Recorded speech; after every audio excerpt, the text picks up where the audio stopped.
Good evening, ladies and gentlemen. My name is Gordon McCall, and I'm the Artistic and Executive Director of the Lyric Theatre here in downtown Swift Current, Saskatchewan. I want to welcome you tonight to Lyric Digital Stage Write Out Loud number 9, featuring the work of author Valerie Korinek, with a musical interlude by Becky Lynn and an introduction by Andrea McCrimmon. Just before we get started, I want to remind us that we stand on Treaty 4 lands. Treaty 4 were the original lands of the Cree, the Ojibwe, the Saulteaux, Dakota, Nakota, Lakota, and on the homeland of the Métis Nation. We respect and honor the treaties that were made on all territories, and we acknowledge the harms and mistakes of the past.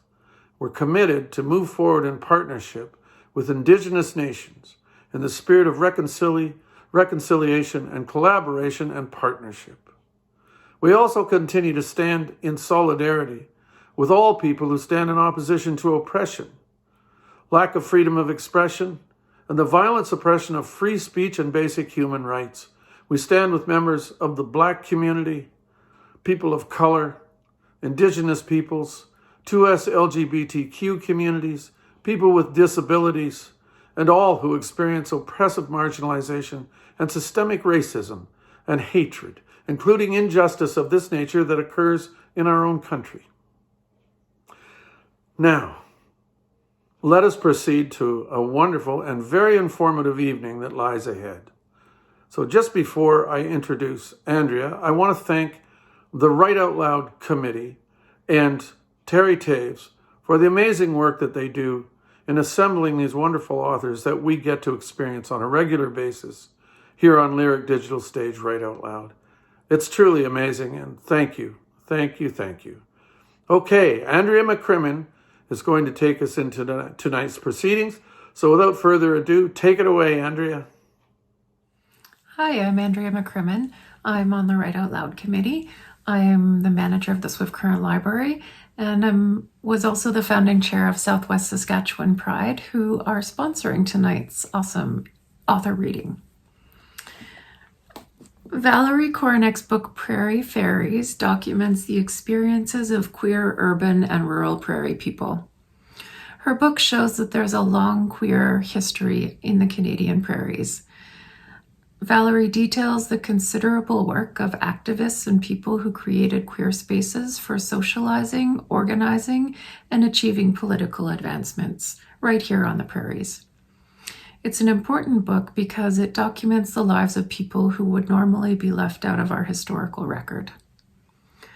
While Prairie Fairies focused on the 5 big Canadian prairie cities, Valerie's book also demonstrates that queer people played important roles in small towns and rural communities, from, quote, lesbian couples quietly living their lives, bachelor farmers well ensconced on farms and in their communities, and a variety of queer individuals who fashion queer lives in places that we might think were anathema to such an existence. Now, I'm pleased to tell you a little bit about the author of this brilliant book. Valerie Korinek has a doctorate in cultural history from the University of Toronto. She's professor of modern Canadian history at the University of Saskatchewan and teaches gender, cultural, food, and sexualities history. She's won awards for research excellence, including Best Article Prize from the Committee on the History of Sexuality and Best Feminist Book from the Canadian Research Institute for the Advancement of Women. Her book, Prairie Fairies, won the 2019 Saskatchewan Book Award for Scholarly Writing. She's the author of Roughing It in the Suburbs, Reading Chatelaine magazine in the 50s and 60s. She is the co-editor of Edible Histories, Cultural Politics Towards a Canadian Food History, and Finding a Way to the Heart, Feminist Writings on Aboriginal and Women's History in Canada. Tonight, we're also going to enjoy a musical interlude from Becky Lynn Newsteader. Becky Lynn's debut album, Fragile, was nominated for Album of the Year by the Saskatchewan Country Music Association. Thank you all for joining us, and a big thank you to Valerie Korinek for sharing her amazing book with us. And thank you also to Southwest Saskatchewan Pride for sponsoring tonight's event. Enjoy. Hi, I'm Valerie Korinek. I'm a historian at the University of Saskatchewan, and today it's my pleasure to be invited to participate in the Write Out Loud series at the Lyric Theatre's digital stage in Swift Current, Saskatchewan. You've assembled an impressive lineup of artists and writers this year, and I'm really honored to be part of this roster. So today, while I regret that I can't be here in person, this is a great opportunity for me to share my work with you and to read some passages from my book, and I hope to start a conversation, however stilted this is in this format, and interest you in a contemporary prairie history. Before I do so, though, I want to offer my thanks to Andrea McCrimmon from the Write Out Loud board and from Southwest Saskatchewan Pride, who is introducing me. Thank you, Andrea, for that wonderful introduction and for the sponsorship of this event today. I want to thank Terry Taves, also from the Write Out Loud board, for all of her excellent communications and making me feel so welcome and reassured that this was going to work out in the end, this digital format. And finally, Gord McCall, the Lyric Theatre's artistic director, for all of his tips and his wizardry in making what is a interesting experience, recording yourself at home live from snowy Saskatoon, actually one in which you can have some confidence that is going to turn out all right. So thanks everybody in Swift Current for making this possible.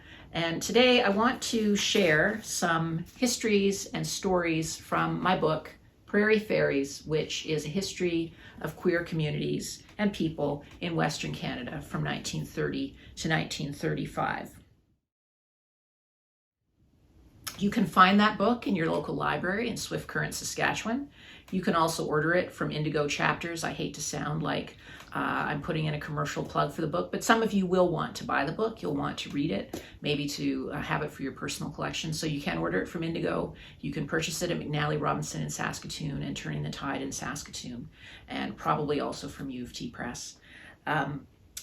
So I want to tell you a little bit about the book, what's in it. Years ago, I was at a conference in Winnipeg, I believe, and I was introduced to a fellow historian and scholar, and I told her the title of my book, Prairie Fairies, and she said to me, "How marvelous. Someone's written a history of Icelandic myths in the prairies." And that was a really interesting moment, and it was a humbling moment, and it was a good reminder for me that even if you publish a book and you think everybody knows what that book is about, actually people don't know what the book is about, so you actually have to tell them. So I'm going to tell you a little bit about the book and then read some passages from it. Prairie Fairies is a queer history of people, places, and organizations in the prairies from 1930 to 1985. It explores the ability to live queerly, as I've put it, prior to the late 60s and early 70s, and that's at the point where people start to begin to openly identify as lesbian or gay and to live more openly gay and lesbian lives. The first part of the book, leading up to about 1968-69, is based on oral interviews, it's based on a lot of archival research, and it's based on some photographs, including that great photograph that graces the cover of the book of Nan Mackay and Hope Weir, and I'm going to talk a little bit more about that photo in a minute. But those oral interviews, those archival documents, those prize photographs have really enabled the writing of a very distinctive type of prairie history. This is taking the lens of prairie history and shifting it from the mainstream to the margins, to communities we don't often hear about and people we don't often hear about. It's enabled the writing of histories of the so-called bachelor farmers, spinster school teachers, librarians, hockey and baseball playing women, and yes, seemingly average heterosexually married couples and people who lived privately queer or covert lives from the 30s through the late 60s. My book offers a window into those worlds, and it describes a number of strategies that people employed to be themselves, to make their lives fit the time and the context and the region in which they lived. And it's really amazing how creative people were about employing various strategies to enable the lives they wanted to live. And that's really important. People took autonomy, took control of their own lives, and they were able to choose how they would live their lives. The second and third parts of the book are equally fascinating. Of course, I'm going to say that. I wrote the book, right? But they're equally fascinating because they talk about the creation of openly gay and lesbian spaces, social clubs, cultural activities, community organizations, and activism in the prairies from approximately 1970 to 1985. From the birth of gay and lesbian politics to the beginning of the AIDS epidemic, and that's where the book really ends, with the AIDS epidemic. And what's important to know is that the Prairie provinces had a surprising amount of gay and lesbian organizational and political activities, and that hasn't been written about before. People at the time, of course, knew this was going on. There was a vibrant world here, and as people passed away from AIDS and moved on, we lost that history. We lost that collective memory, and this book restores some of that activity to the communities in the prairies. The book explores the differing urban and provincial contexts, the regional linkages between the 5 prairie cities, Winnipeg, Regina, Saskatoon, Calgary, and Edmonton, and how people in the prairies were both influenced by North American developments, but influential in those developments. They were participants in North American activism, and that's also a piece of the story we don't really know very much about. We've forgotten that.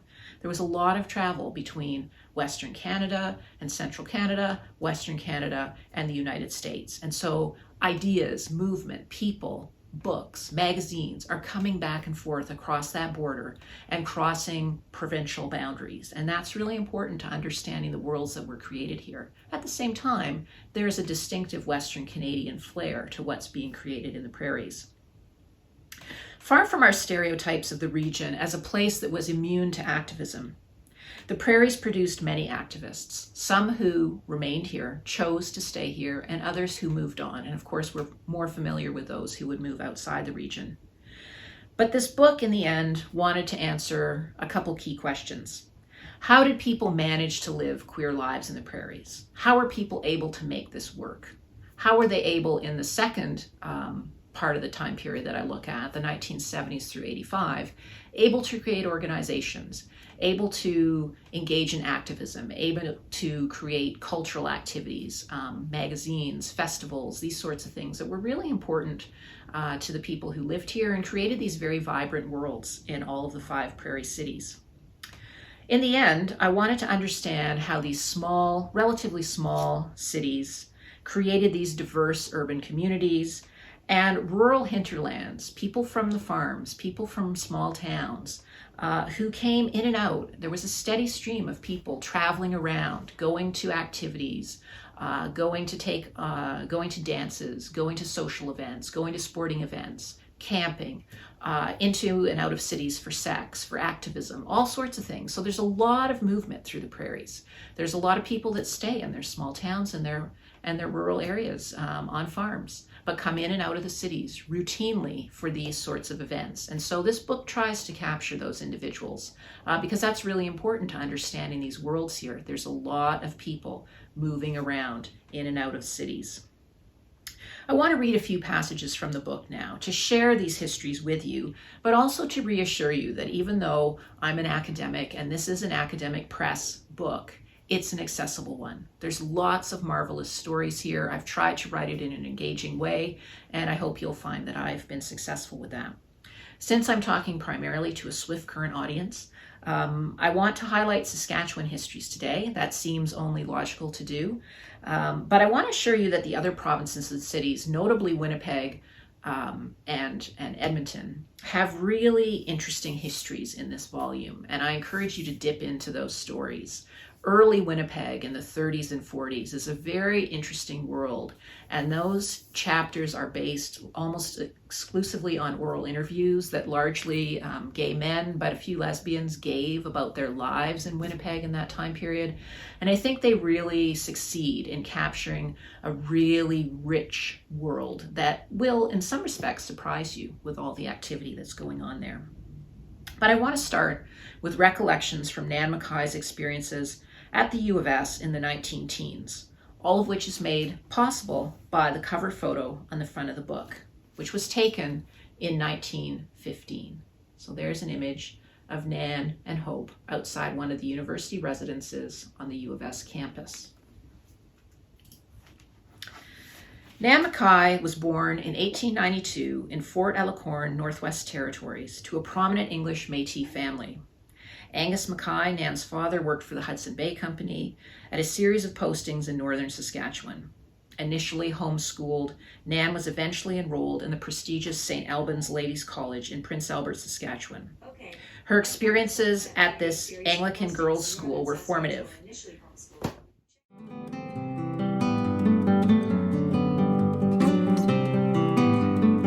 Hey everybody, welcome to Lyric Digital Stage Write Out Loud. My name is Becky Lynn, and this first song that I'm going to sing for you is off of my EP album, Fragile, which was nominated for a Saskatchewan Country Music Award for Album of the Year. I wrote this song about a relationship where one person was ready to leave and the other half was not ready to let go yet. This one is called Really Do Miss You.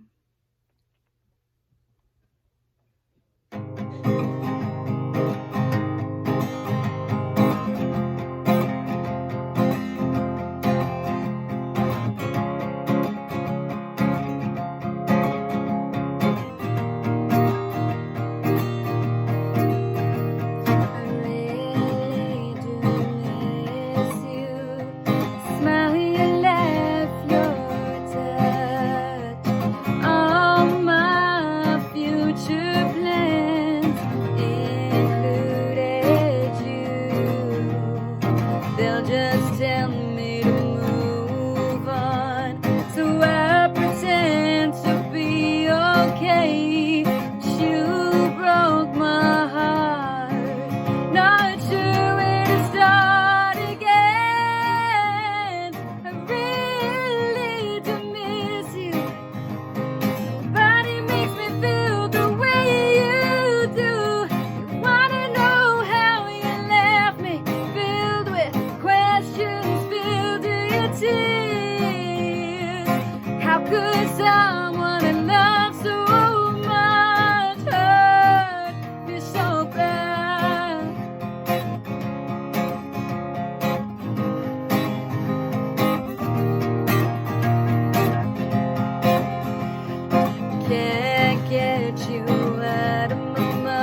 So I'm going to start with an excerpt about Nan Mackay. And here's Nan and Hope on the cover of the book. And this is outside the university residences at U of S. Nan Mackay was born in 1892 in Fort Elacorn, Northwest Territories, to a prominent English Métis family. Angus Mackay, Nan's father, worked for the Hudson Bay Company at a series of postings in northern Saskatchewan. Initially homeschooled, Nan was eventually enrolled in the prestigious St. Albans College, Ladies' College in Prince Albert, Saskatchewan.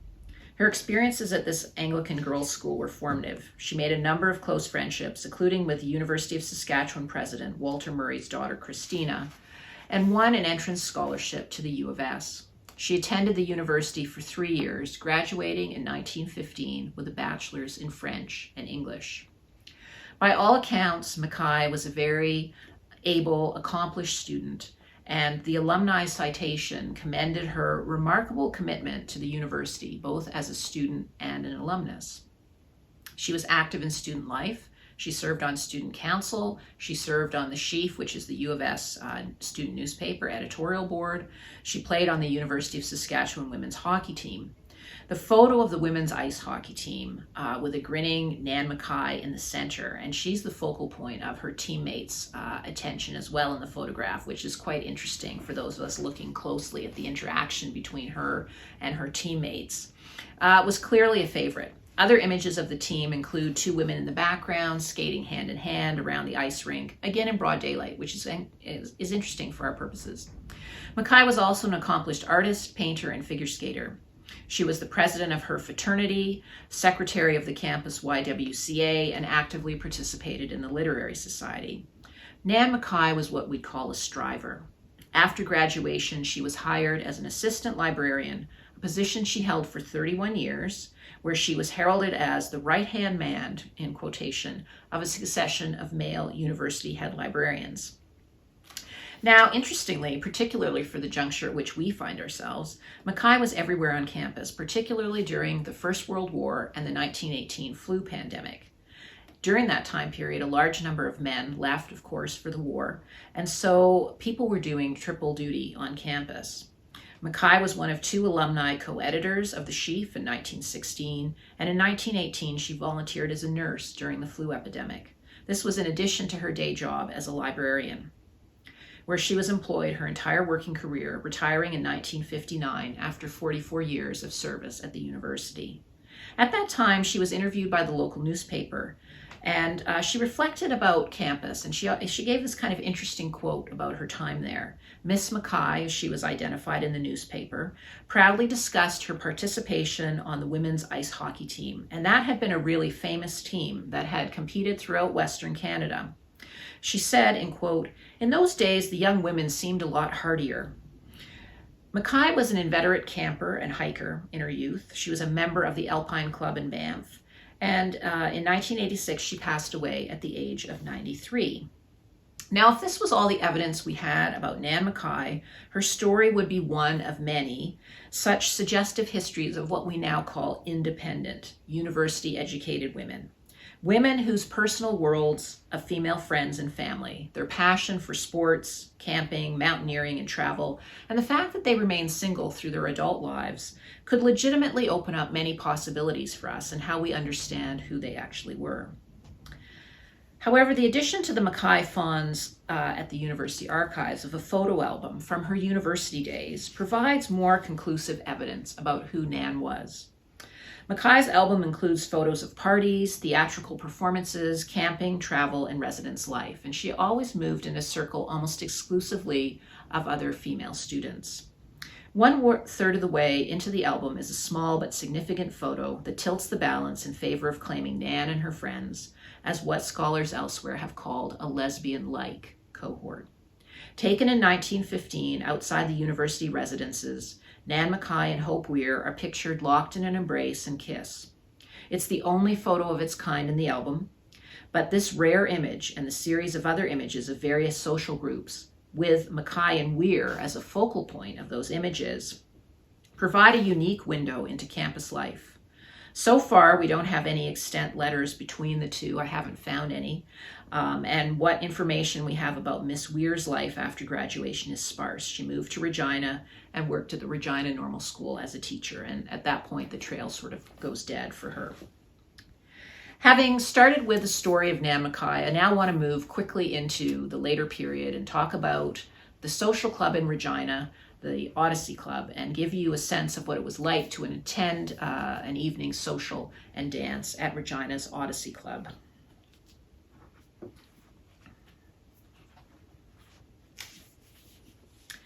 Official gay organizing came to Regina in the winter of 1972. Don Murdoch and a small group of gay men and lesbians visited Saskatoon to inquire about the Zodiac Friendship Society organization. In February 1972, at a party at Murdoch's house, they created the Atropos Friendship Society, which was the name adopted in Regina for their gay and lesbian group. Initially, Regina's social club was called the Odyssey Club, and it was located at 2242 Smith Street in the downtown core.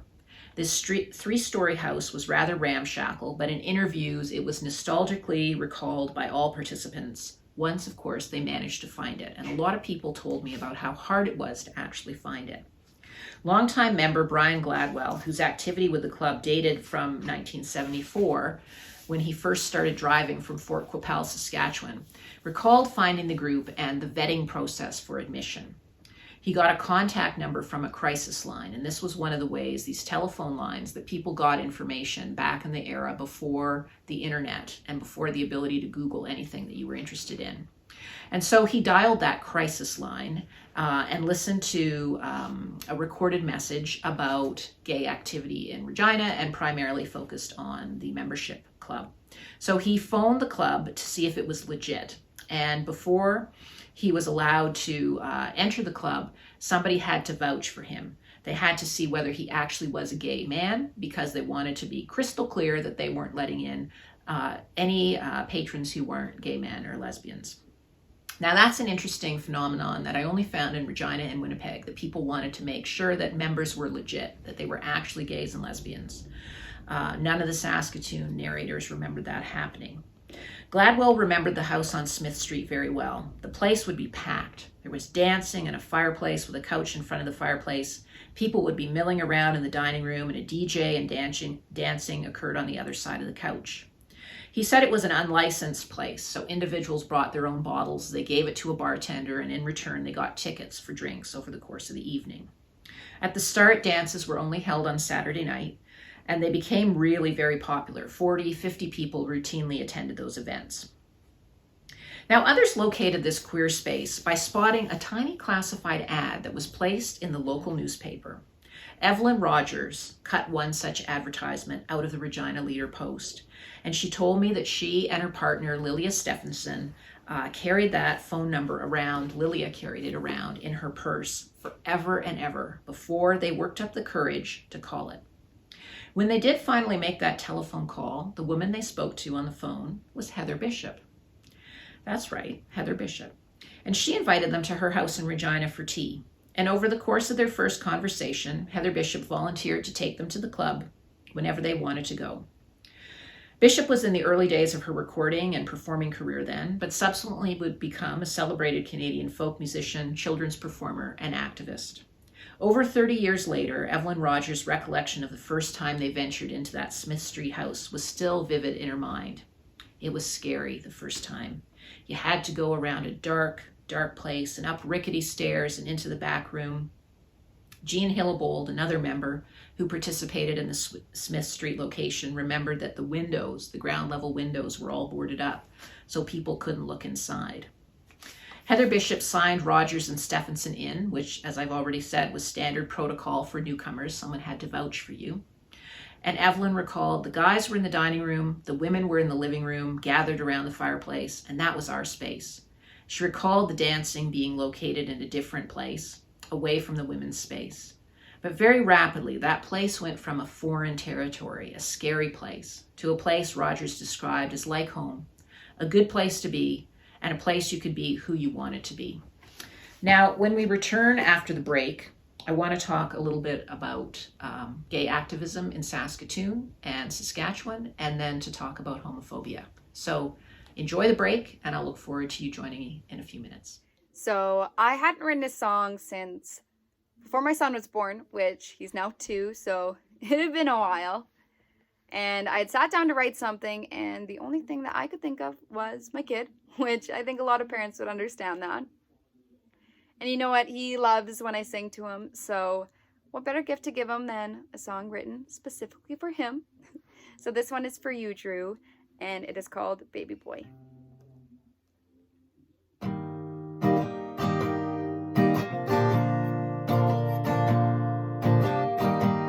There's this boy with blonde hair and blue eyes. He calls for me and says, "Mommy," when he cries. He starts to talk and start to walk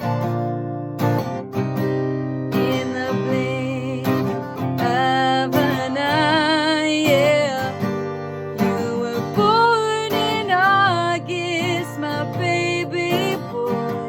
In the middle of harvest, my baby boy, and became the sweetest,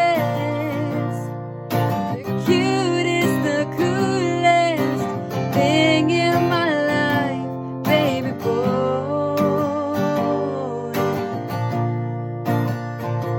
baby boy.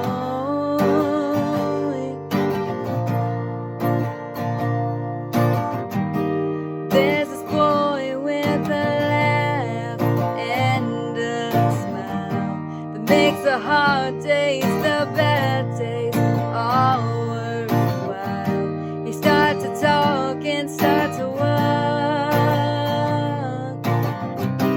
in the blink of an eye. Yeah, you were born in August, my baby boy.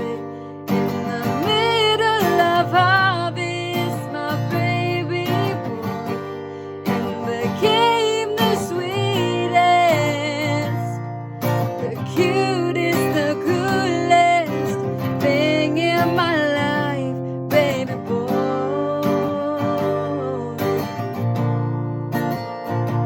baby boy.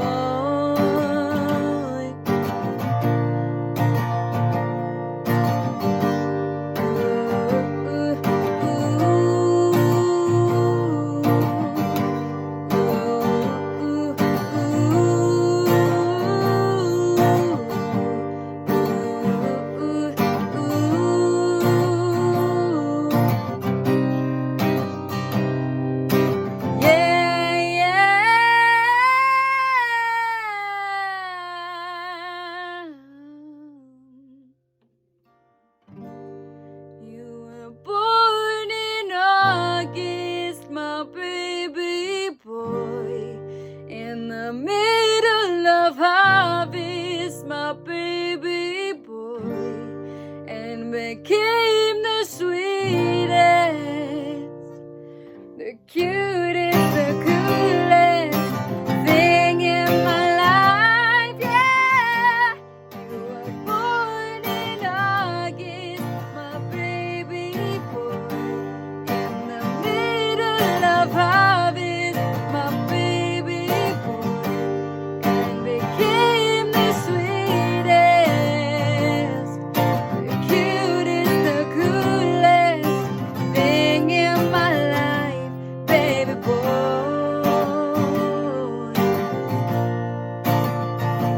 baby boy.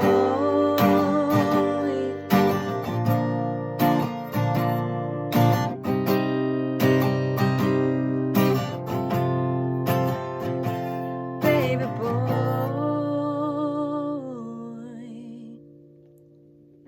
Thank you again for tuning in to Lyric Digital Stage Right Out Loud, episode number 8. I've had a fantastic evening. Good night. All right, welcome back. Now I want to talk about activist organizations and groups in the prairies, and particularly to focus on what for Saskatchewan was a rather unique organization, Saskatchewan Gay Coalition, which was a provincial group intended to do outreach in the rural and northern areas of the province and to foster more of a sense of activist identity. So I'm going to read a passage about that group now. In December 1977, while working at the Saskatoon Gay Community Centre, a desire to create a provincial voice for gay activism led Doug Wilson, Kay Beerwheeler, Weesia Kolasinka, Susan Langer, Terry Nelson, and Marg Taylor into discussions with gays and lesbians in Regina. The individuals represented a range of groups in the province, including the Gay Community Centre of Saskatoon, the Regina Gay Community Centre, the Gay Academic Union at the University of Saskatchewan, and the Lesbian Caucus of the Saskatoon Women's Liberation Group. This meeting would lead to the formation of the Saskatchewan Gay Coalition, or SGC. A critical part of the mandate of the SGC was to foster and encourage other gay groups throughout the province, including Regina, where they felt activism needed support. Apropos of the debate within the national organizations, SGC was a feminist organization. It was determined to give women an equal share and an equal voice in decision-making in that group. SGC initiated outreach with rural gays and lesbians through a volunteer-produced monthly newsletter, initially called Gay Saskatchewan, and it was later renamed Grassroots, the Voice of Gay Saskatchewan. In 1977, members of the Centre, along with activists from Regina, participated in a demonstration outside the legislature in Regina to lobby for human rights protection for homosexuals. That march was billed as the largest in the prairies by organizers. Those who attended it marveled at the display of strength and of unity, as it attracted gays from across the prairie provinces, including from Winnipeg, Edmonton, Saskatoon, Regina, and beyond. Winnipeg's Dick Smith, a member of After Stonewall, wrote an article about his first gay march, this one, and his observations capture the mood, but also the characteristic differences that set Saskatchewan apart. And these are his words now. Gays from across the prairie provinces gathered at the bandstand in the Dale, 85 of us in all, a poor representation for Canada's 2 million gays, but the ranks were swelled by children brought by their lesbian mothers and a few dogs barking enthusiastically. A colorful, friendly crowd, all in high spirits, gaily greeting friends from Edmonton or Saskatoon. The forum for discussion was excellent and thoughtful. We were brought up to date on developments across Canada, heard that this was the largest gay march on the prairies, discussed the important issue of lesbian autonomy, which is lesbian decision-making and contributions, mused over how gays could be so respected in one city, notably Saskatoon, and so disorganized and split into squabbling factions in other places, unnamed. The march was held in Regina for a couple of reasons. First, as the provincial capital, mobilizing in front of the legislature was symbolically important, but it was also a central location that could, and obviously did, draw activists from Saskatoon, Winnipeg, and Edmonton. Regina gay activists were, Smith admitted, few in number, but they have a great clubhouse, open fireplace, fine wooden dancing floor, comfortable chairs, and great taste in music. And I do want to say that Regina's membership club, each city had one of these membership clubs in the 1960s. I read my previous passage was about the Odyssey Club. Regina is the only city in which the membership club still exists. It's called Q Nightclub and Lounge, and it's on Broad Street in downtown Regina. So if you are in Regina and driving by on Broad Street and you see that rainbow flag, you'll know that that's a piece of Saskatchewan gay history. Now, in addition to organizing provincial moments of activism and the newsletter, members of Saskatchewan Gay Coalition traveled throughout the provinces to foster gay support groups in rural areas. And Doug Wilson in particular was key to this. He was forever sending out memos and letters to people, encouraging them to attend various events in small towns. In 1979, in a lengthy essay in After Stonewall's first issue that was published from Saskatoon, Doug Wilson reflected on Saskatchewan Gay Coalition's goals and their accomplishments. He noted the widely held liberationist view that gay people are everywhere. Yet Doug Wilson wrote, the assumption seems always to have been that although we are everywhere, that everyone with the wherewithal to do so will leave Sioux Lookout, Moose Jaw, and Medicine Hat for the bright lights and safety of a larger place. He spoke of SGC's goals to lessen isolation, to meet gay and lesbian rural and small town residents on their own terms and in their own turf, and that such initiatives, quote, immeasurably strengthen and hearten those of us who for years have lived in fear and isolation. Doug Wilson was from Meadow Lake originally. Beyond attendance and newsletter circulation statistics, SGC wrote that they were beginning to see some progress. To cite one issue, Wilson wrote, "Gay Native people and gay education workers have moved closer to some real organization as part of the grassroots organizing effort. Saskatchewan Gay Coalition, along with After Stonewall and Voices, another periodical, were one of the few organizations then working to encourage the formation of queer Indigenous groups. Ultimately," Wilson wrote, "the long-term prospect of gay people living and working positively and openly in Saskatoon and Regina, but also in Mortlach, Loon Lake, Swift Current, and Langenburg, indeed on farms and in small towns throughout the provinces, is exciting." He acknowledged it would take a long time for that vision to materialize, but the organization was focused on the long term. Now, in my final excerpt, I want to talk about homophobia and homophobic violence, and in particular the tolls that took on people, both their physical health, of course, but also their mental health. So I want to share both the activist impression of the toll of homophobia and then share one of the stories, one of the histories that one of my narrators very graciously and bravely shared with me when I was doing my interviews. And that will be my last excerpt. Homophobia in Saskatchewan was very real. In 1975, Neil Richards, on behalf of the Gay Community Centre of Saskatoon, wrote to Huntley Schaller, director of the Saskatchewan Association of Human Rights, describing the various impacts that accrued to those who were openly gay or lesbian. "The homosexual resident of Saskatchewan, male or female, who chooses to live with a degree of honesty and integrity can expect to encounter a great deal of overt and pervasive discrimination. We know of many individuals who've been refused employment, accommodation, commercial services, and educational opportunities on the grounds of their sexual orientation. Fear of discrimination by employers, landlords, and teachers is one of the main reasons why the great majority of homosexual men and women seek to hide their sexual identity." Furthermore, Neil Richards wrote, "Such discretionary tactics were not without their own, albeit different, toll. It is the belief of this organization, supported by psychiatric research, that secrecy of this type is fundamentally unhealthy and it can contribute in some individuals to serious emotional problems."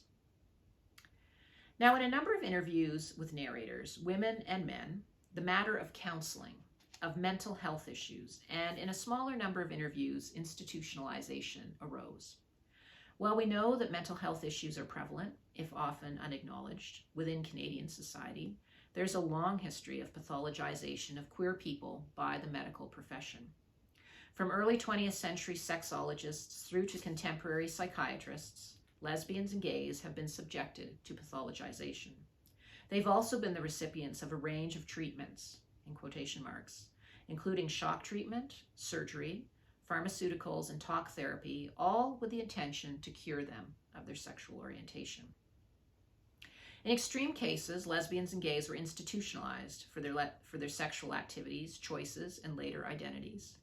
A cohort of lesbian narrators in the interviews for this project, both my own and those collected in Winnipeg, spoke directly about experiences in the psychiatric ward, a fate that, if my interviews are anything to go by, tended to affect working class, high school educated, and or Indigenous women in larger numbers than their middle class, university educated Euro-Canadian sisters. One of my best interviews was with Marian Alexander. Perhaps best is the wrong word to use, but Marian gave a very thought-provoking, generous interview.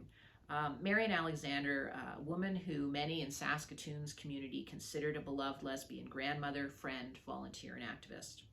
Alexander was a community stalwart, and it isn't going too far to say that in many senses she was adored for her energy, her work, her sheer determination to make a difference.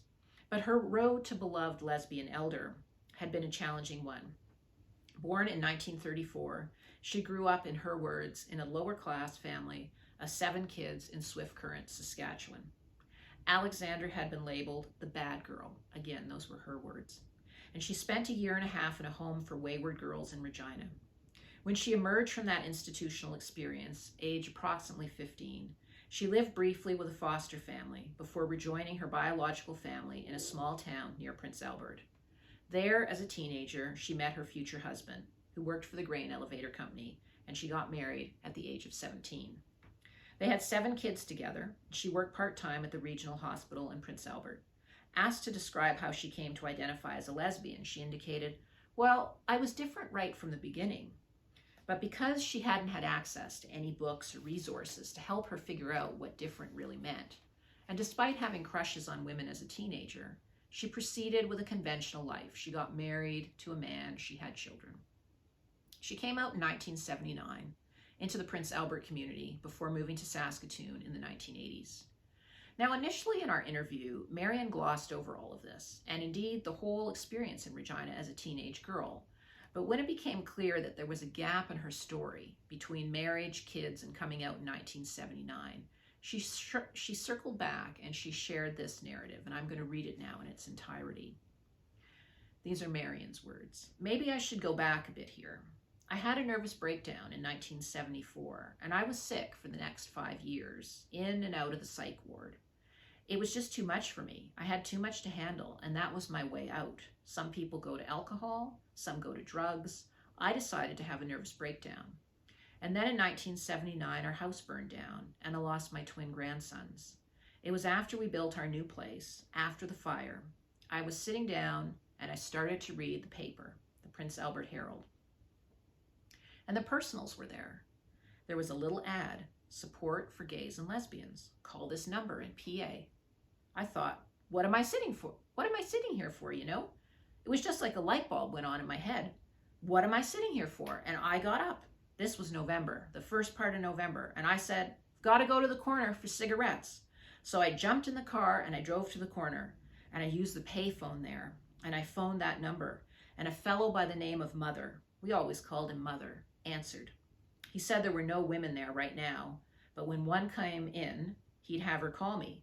I said, careful, I'm on a party line. So I went home and I sat with my elbow on the phone. And when it rang, the first thing Jan said was, you called the Gay and Lesbian Community Center? I said, we're on the party line. Then it just seemed like I was home, you know? The weight of the world, it just went off my shoulders.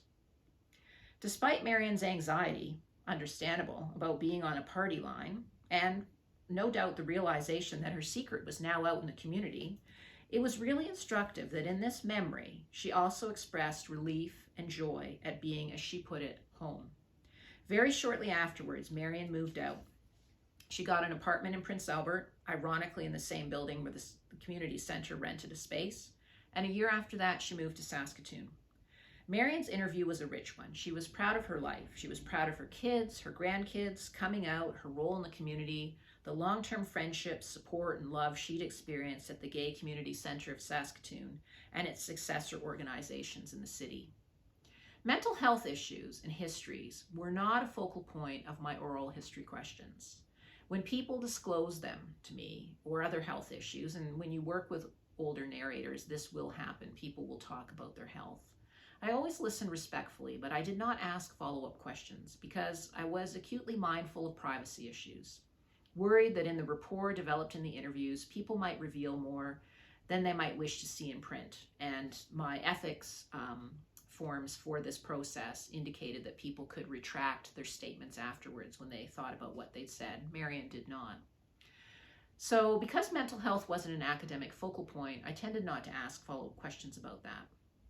But stories of institutionalization, mental health issues, counseling, and therapy emerged repeatedly in many interviews, indicators of both the system's treatment of lesbians and gays, but also clear evidence of the impact of being different, and in many cases, closeted for a portion of people's lives. It was also evident that this burden of difference was disproportionately felt by my working class narrators, or those raised in working class households. Because it was those families, often with large numbers of kids, fewer resources and time, in which the state, by which I mean schools, healthcare institutions, social workers, were quick to step in and label people, in Marion's case, as a bad girl. Such labeling, or any deviating from the middle-class script, could result in an involuntary incarceration, treatment, or apprehension by social services. Later in the interview, in answer to a question about the importance she placed on being a lesbian, Marion told me that it was fundamentally important, otherwise I wouldn't be me, she said. I would probably still be that woman that was going in and out of the psych center. Since coming out, Marion told me that she'd never been hospitalized for mental health issues again.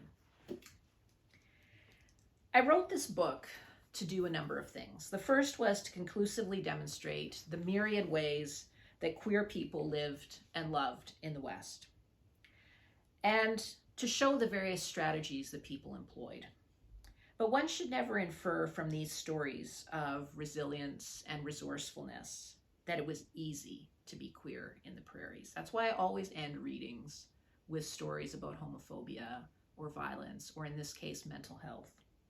Such histories of violence, homophobia, mental health remind us of the continual battle to be faced with oppression, of the ways that for all the progress we've made in our current society in openness, there's always dark forces at work, striving to work in opposition to 2S LGBTQ+ individuals, to how we live our lives, to how we want to tell our histories and our stories, and quite simply sometimes just merely for speaking out. It's one of the reasons I welcome this opportunity to be with you today. In closing, I want to offer some thanks to a number of people. To Neil Richards, who assembled a remarkable archive of materials for the University of Saskatchewan in the first instance, and really for the people of Saskatchewan. That's a tremendous resource, and one that I drew on heavily for this book. To my narrators, all 30 of them, whose personal histories enrich this work, their bravery, their candor, their pride in coming forward and talking to me, and sometimes sharing parts of their lives, like Marion's that I've just shared with you, that are very hard to share and very personal, and not something they'd share easily. It took a lot of courage, and I really value the confidence they placed in me to tell those stories about their experiences here. I'd like to thank the individuals who volunteered in Winnipeg to tell their histories, because those histories in Winnipeg of the 30s through the 50s would not be possible without those two really rich oral collections from 1990 and 1992. I'd like to thank University of Toronto Press and the Government of Canada, U of T for publishing the book, and the government for funding this study, because I'm very appreciative of that confidence in this work. I want to thank my partner for her deft camera work today. It wouldn't be possible without her setting up the angles here to make all of this appear a little bit more professional in this weirdly digital format that we've been forced into. And finally, I want to thank everyone involved in the event. It's been a privilege today to be here, albeit at a distance, safely, sharing my history, sharing my book with you, the history of prairie queer people with you. And I want to thank you for your time and attention. One day, when the world opens up again after the pandemic, and it will indeed open up, I look forward to traveling to Swift Current, to the Lyric Theatre, and taking part in some of your events there, because I'm really interested in the vibrant cultural world that's being created and programmed at the Lyric Theatre. I think you're very lucky to have that resource in your community, and I hope that all of you will join me in making a contribution to keeping this digital programming going, because it's so vital to have spaces where we can share our stories and our histories. Thank you very much. Thank you, Valerie. That was a very, very informative, compelling, and important history, and we thank you so much. That is one very good book, so let's go out and get it. So thank you to Valerie, and thank you to Becky Lynn for that wonderful music, homegrown Saskatchewan music. Original songs. Thank you so much. And Andrea, thank you for your wonderful introduction. Again, always informative. And thank you to the Write Out Loud Committee. Now, I have something special for you. We are going to premiere an event. It's one time only. It's on December 6th at 7 p.m. right here on Lyric Digital Stage. It is a live stream of the Huron Carol, starring Tom Jackson. Many of you came to see it last year. It was just amazing, and people loved it, and a lot of you couldn't get in, but now you'll be able to see it. And as always, it's a fresh show. Tom has a very special message. It's all related to the holiday season, but it's also related to us as people caring about each other in these very difficult times. I think you'll get a great deal of enjoyment out of viewing it. It's only $20 or $25 If you want to spend a few minutes with Tom, it's all online. It would be a Zoom call with Tom live just before the main event at 7 o'clock.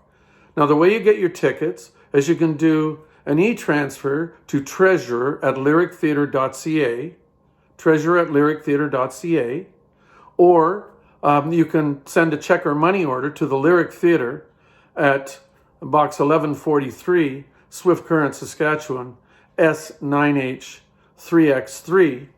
Now, here's the thing that we need. In order to get you the link, because we can't publish it for the entire world because it's a limited attendance possible here, we need to get your email.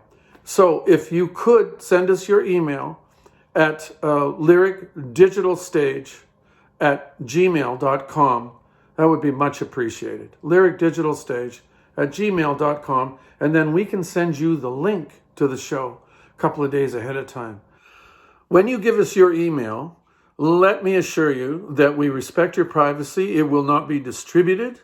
It will not be used for any other purpose than this, unless you give us permission to do so. So rest assured of that. That's very important to us and to you, of course. Once again, remember it's at 7 o'clock or 6:30 if you pay the $25. So $20 for the main event, $25. Oh, you're going to love this show. And the children will too. It's for the entire family. So the Huron Carol, starring Tom Jackson, on December the 6th, on our live streaming presentation here from the Lyric. We are presenting the Huron Carol in support of the Salvation Army at this very critical time of year for people who aren't doing so well in the community. So donations of food, obviously very, very important, and also money if you can donate. So with respect to food, you simply go to one of the drop-off centers, which is at Walmart, Safeway, or the wholesale store, I call it the superstore, or to their offices on First Avenue. You can drop off food there. And if you'd like to make a financial donation, go to their office. You'll find it on Google, and they would so much appreciate it. Thanks for joining us once more, and have a great evening, a great weekend, and we'll see you soon.